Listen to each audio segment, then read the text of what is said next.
Okay, for this video, it was originally just going to be for like a quick TikTok/YouTube short, but then I thought, why not just record the coloring process and make it into a YouTube video?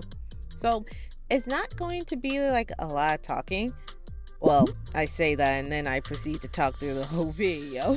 It's more of a chill vibe video. At least that's what I'm trying to aim for.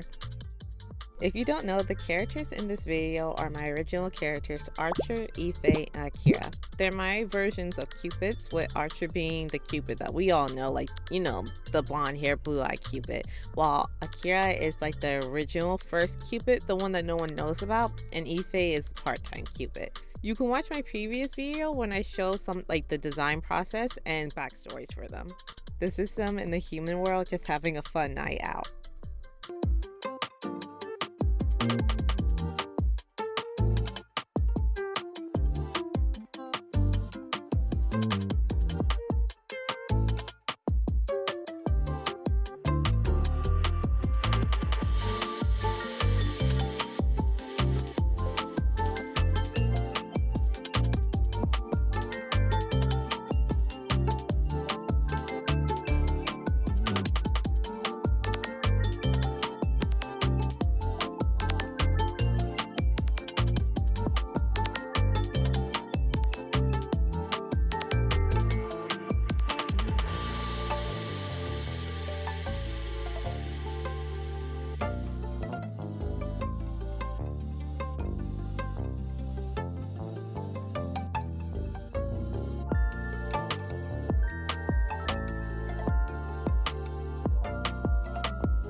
I can't remember who said this, where I got this from. Oh wait, never mind. I do remember who I got it from. It's from my favorite artist, from one of my favorite artists, whom I know y'all quite familiar with. We all know and we all love him, the yesifying king, Sam Does Art.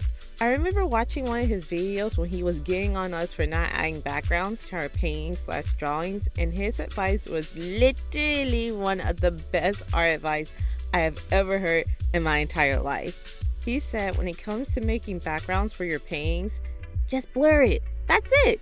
Take a reference, use abstract shapes to get like the gist of it, and then blur it out. It mimics how real life is, because when you're looking at an object, in like our case, our characters, your mind is only focusing on what's in front of it, nothing else. It blurs out everything else. Same with your drawings, and it looks great. I've done this technique a few times before this, and all I can say is that it works perfectly for me. Thank you so much, Sam. We love you. Now, this most likely is not going to work if you're trying to do like the fancy manga backgrounds, but for general paintings when the background is not the focus or center point, I highly, extremely plead you to try this out. It adds so much to your drawings and adds mercy to your OCs instead of just letting them live in the infamous blank nothingness purgatory, of which I am queen of. But we're not talking about me. This isn't about me. This is about Sam and his wonderful art advice. Thank you very much. We love you.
really like this drawing piece, but I will say though is that as you can see, I'm not very advanced when it comes to lighting. Some of it does not make sense on how the light is hitting them, but it just looked fun and nice to me, so I went with it. I also didn't know how to fix it, so going with it was like my only option. I basically just willy-nilled it, which leads me to say that for the next year, I want to start prioritizing improving my art more. On a side note, I never started YouTube because I always thought my art had to be good enough that it had to look like Ross draws before I could even think of posting it online. That some people wouldn't even want to see my art, that people wouldn't even want to see my art. But as cliche as it is to say, I'm going to say anyway, don't wait until you're good enough to start something. Start it now, and then your followers will be able to watch you as you grow on your journey. Some of my favorite artists don't have a style like Ross draws, but their process of making art is just as fun to watch as his. Don't let your own thoughts and fears in your mind, in your little head, get in your way and stop you from starting that business or career or YouTube channel or whatever it is. For God has not given us a spirit of fear, but of power, love, and of a sound mind. I will say that some things you may need to train yourself on before you start, but don't be in training mode for 100 years. This ain't Avatar. Set a deadline, and by that time, even if you don't feel like you're good enough, just do it. Just do it.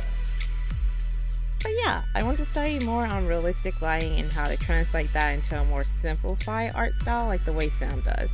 His style is like cartoon realism, which is so cool. The lighting is just like, chef's kiss. And I also want to study more on anatomy. I like my characters to have more of a realistic body, like to have more realistic body proportions, like in anime and manga, like the way they do it. It's simplified yet beautifully proportioned at the same time. But this year, I'm just focusing on putting out more videos and actually doing YouTube. I waited too long in training mode that now it's time for me to actually do it, whether or not I'm satisfied with my art.